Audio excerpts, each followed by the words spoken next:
En Quintana Roo hay una ciudad que hace 50 años no existía, fue elegida por un algoritmo del gobierno mexicano en los años 60 como el lugar óptimo para construir un destino turístico de playa, y lo que había ahí en ese momento era un pueblo de menos de 100 pescadores. Hay bajo sus cenotes el sistema de cuevas inundadas más largo del mundo, donde los buzos encontraron el esqueleto de una joven de 13.000 años de antigüedad en un estado de conservación que asombró a los paleontólogos de todo el continente. Y hay un estado que en 1974 era todavía un territorio federal sin representación plena en el Congreso, porque era la última parte de México que el gobierno central no había terminado de controlar, 100 años después de la guerra que lo creó. Empezamos en el número 13, y subimos. Antes de adentrarnos a esta aventura, no olvides suscribirte al canal y comentar qué otro estado te gustaría que mostráramos. No te despegues ni un momento. Échele. Quintana Roo es el estado que el mundo conoce por Cancún y las playas del Caribe, y que México conoce además por el Tren Maya, por el Sargassum que llega en verano y por los cenotes de Tulum. Pero dentro de ese territorio hay el arrecife de coral más grande del hemisferio norte después de la Gran Barrera de Arrecifes australiana, hay un atol de acceso restringido con naufragios coloniales en el fondo, hay una capital estatal fundada en el Caribe frente a Belice que casi nadie en el centro del país podría ubicar en un mapa sin pensarlo dos veces, y hay comunidades mayas en el interior de la selva que mantuvieron formas de autonomía política y religiosa que el Estado mexicano no reconoció formalmente durante décadas. Vamos por todo eso. Empezamos en el número 13, el origen de Cancún, la ciudad que no existía. En 1969, el Banco de México y la Secretaría de Turismo encargaron a un equipo de planificadores urbanos y economistas el diseño de un sistema para identificar el lugar óptimo donde construir un gran destino turístico de playa, en las costas mexicanas.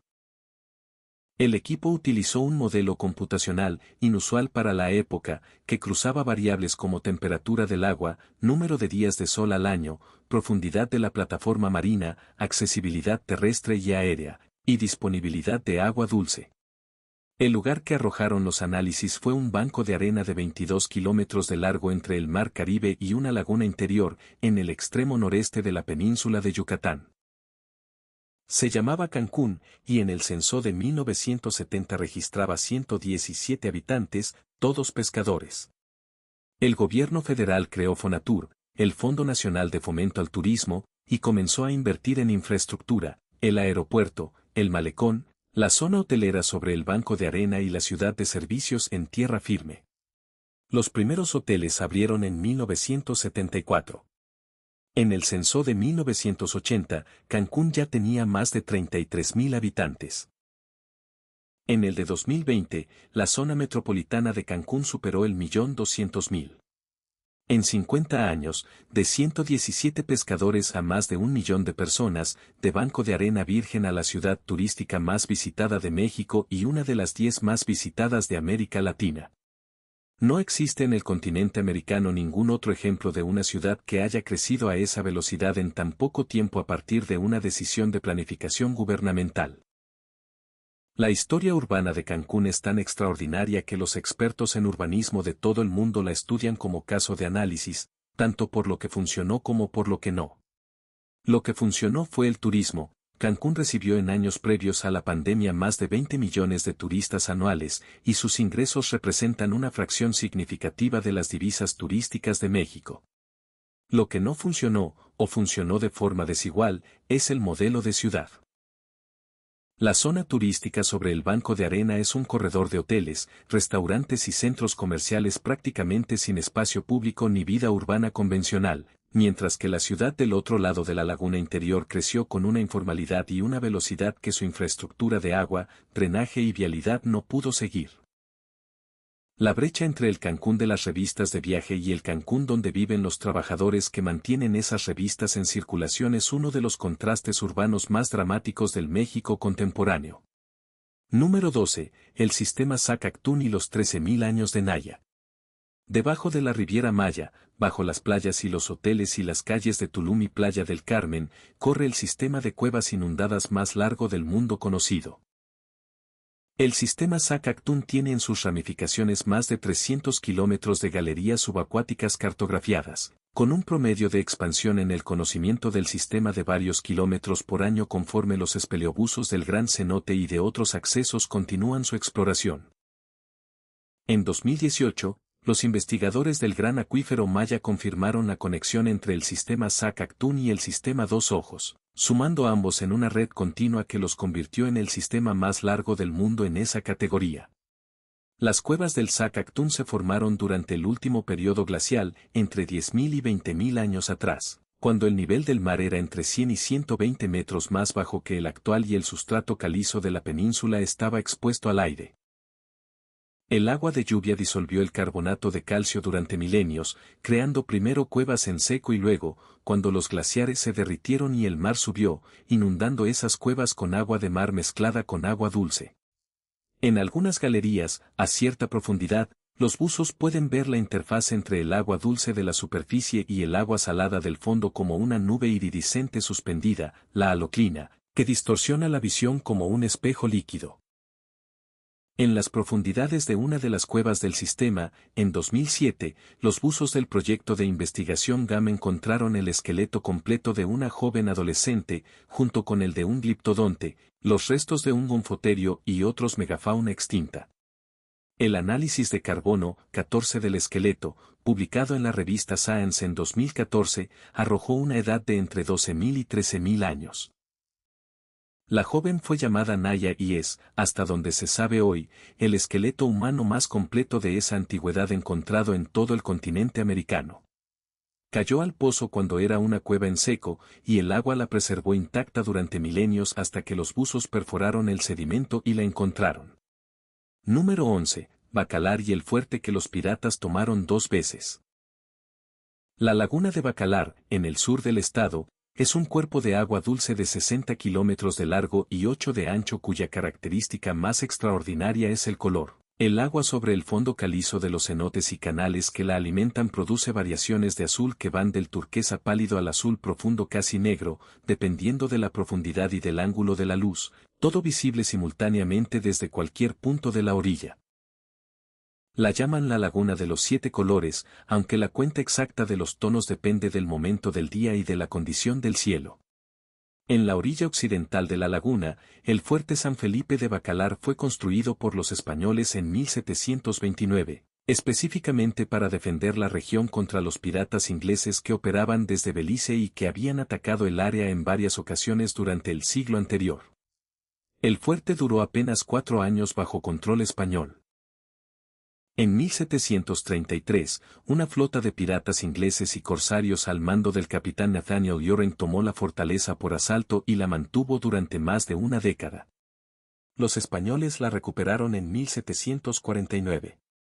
En 1858, durante la Guerra de Castas, los mayas rebeldes del Chan Santa Cruz tomaron Bacalar y mantuvieron la ciudad bajo su control hasta 1901. Cuando el ejército federal mexicano finalmente llegó a reconquistar el territorio.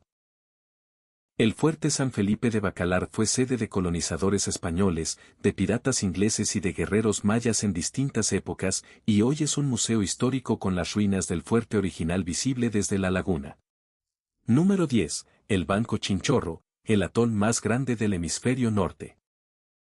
A unos 30 kilómetros de la costa entre Tulum y Chetumal, en la zona más expuesta al Caribe, hay un atol de arrecife de coral de aproximadamente 80 kilómetros de largo y 16 de ancho que los mapas marinos llaman Banco Chinchorro y que la Comisión Nacional de Áreas Naturales Protegidas gestiona como reserva de la biosfera desde 1996. El atol tiene 3 cayos emergidos en su interior, decenas de arrecifes superficiales, y profundidades que van de menos de 1 metro en los arrecifes más altos hasta varios cientos de metros en el canal exterior. En el fondo del Banco Chinchorro hay naufragios. Muchos.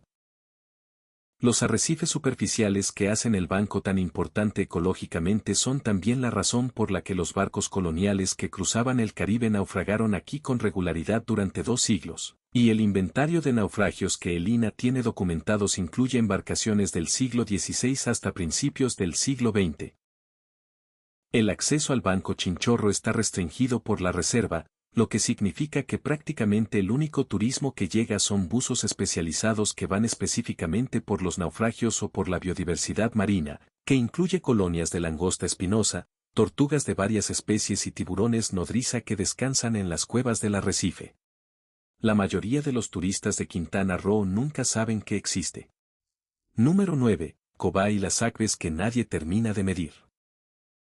La zona arqueológica de Cobá está en el interior de la selva, a 45 kilómetros de la costa y a unos 40 de Tulum.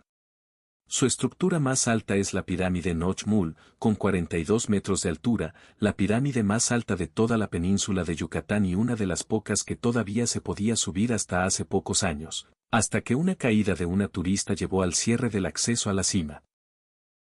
Pero lo que distingue a Cobá de cualquier otro sitio arqueológico de Quintana Roo no es la pirámide sino los acves. Los acves son calzadas de piedra elevadas sobre el nivel del suelo, construidas por los mayas para comunicar las distintas partes de sus ciudades y para conectar ciudades entre sí. Cobá tiene el sistema de acves más extenso documentado en toda Mesoamérica. Los investigadores del INAH han cartografiado hasta 45 acves distintos que parten de Cobá en distintas direcciones, algunos llegando hasta 100 kilómetros de distancia en línea relativamente recta, atravesando selva, cenotes y zonas pantanosas.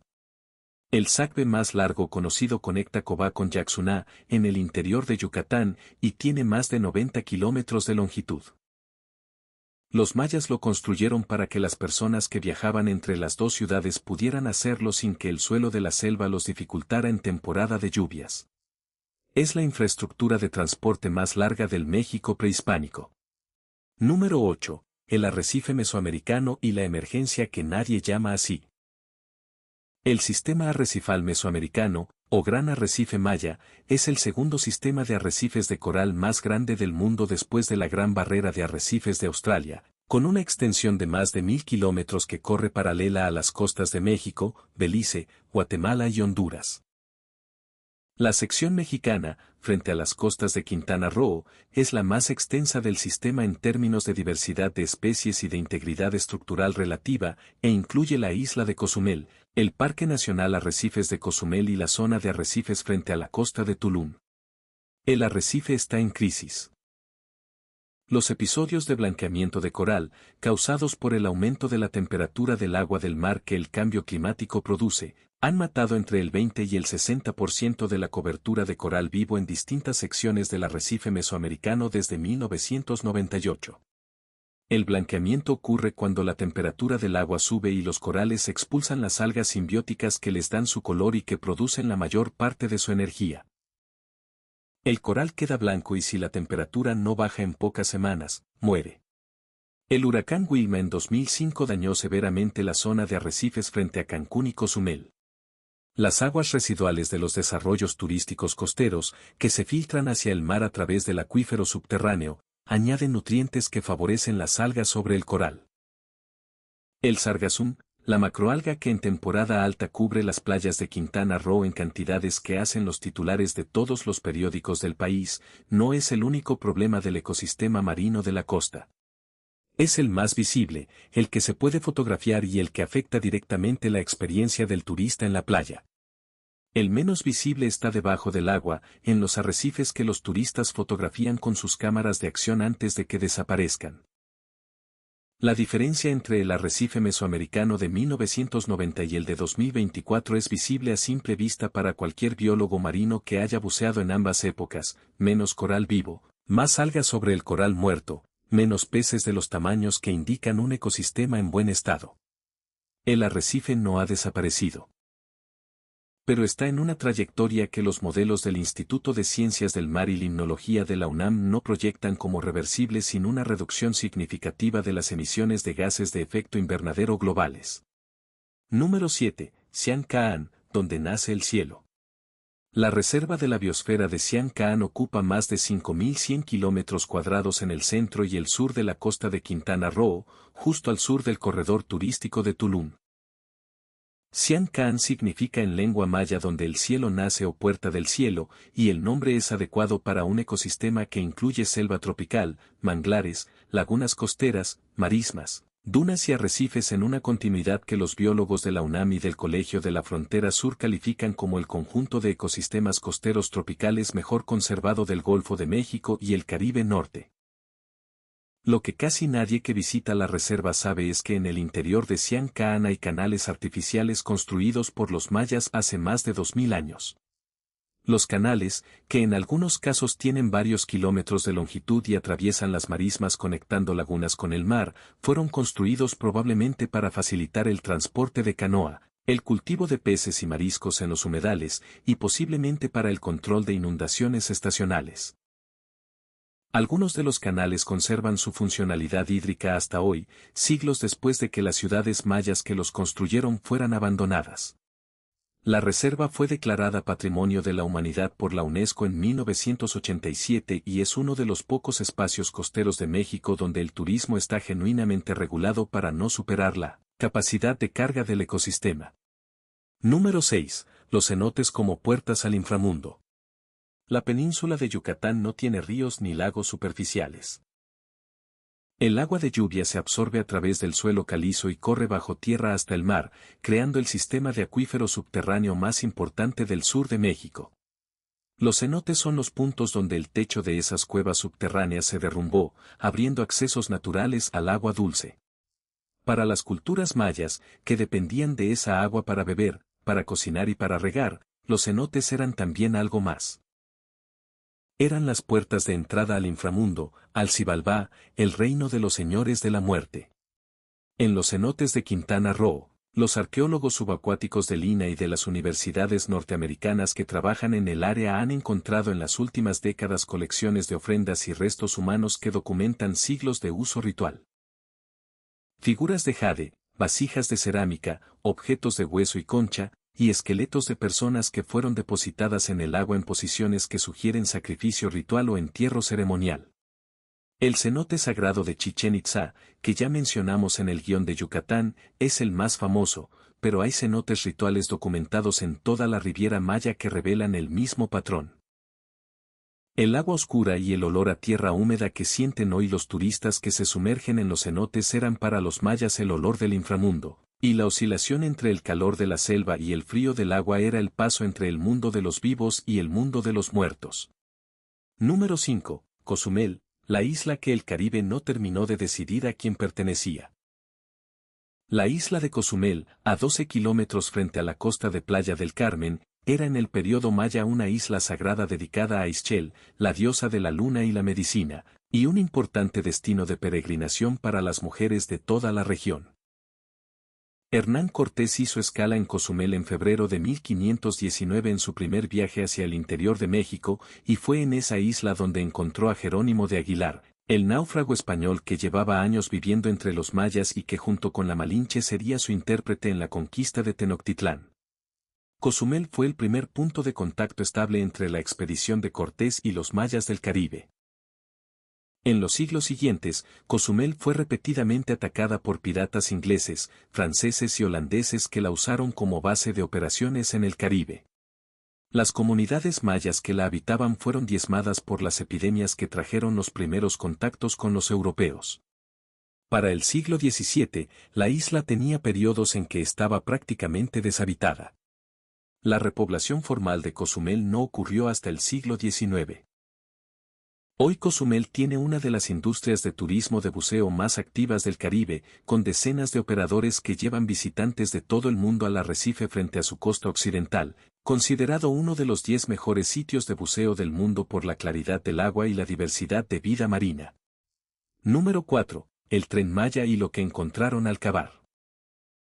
El proyecto de infraestructura más controversial del gobierno del presidente Andrés Manuel López Obrador fue el Tren Maya, una línea ferroviaria de casi 1.500 kilómetros que conecta Cancún con Palenque, en Chiapas, pasando por Playa del Carmen, Tulum, Bacalar y Chetumal. La construcción comenzó en 2020 y una primera sección fue inaugurada en 2023. El proyecto fue celebrado por quienes ven en el tren una forma de desarrollar el sur del país y cuestionado por biólogos, arqueólogos y comunidades mayas que señalan impactos sobre el ecosistema subterráneo. Durante la construcción del tramo que pasa por Tulum y la Riviera Maya, las máquinas perforaron el subsuelo calizo y encontraron, de forma reiterada, cenotes y galerías de cuevas que no aparecían en ningún mapa disponible. En varios puntos, los trabajadores también encontraron restos arqueológicos mayas, estructuras, objetos ceremoniales, huesos. Elena documentó estos hallazgos en tiempo real, en algunos casos modificando el trazo de la vía para evitar los cenotes más grandes. En otros casos, la presión de los plazos de construcción no permitió esa flexibilidad.